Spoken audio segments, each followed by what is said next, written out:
there was a huge meeting of an organization called GAVI, and they hold every 5-year fundraising summit.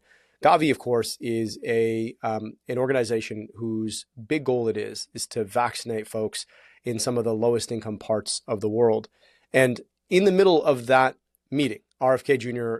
Had a pre-taped video basically accusing GAVI of ignoring vaccine safety issues, again, of course, without any evidence.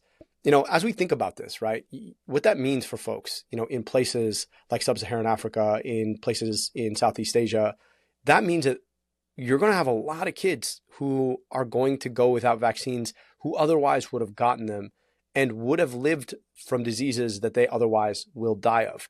And, we take for granted that vaccines have been so effective in countries like the one we live in that you don't really have that much risk, at least not yet, of getting these diseases. But in a lot of places, that's not true. And so you're talking about folks who may go without these vaccines and may die, and all because of this hype about the risk of vaccines, when in places like that, these folks cannot ignore the risks of the diseases that vaccines are intended to protect you from.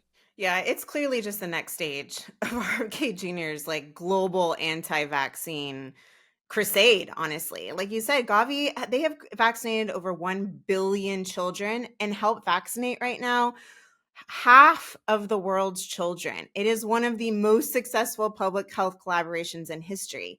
And I think we need to, really think why Gavi was even needed in the first place, right? It's because there's not really a, quote unquote desirable market for low and middle income countries for vaccines.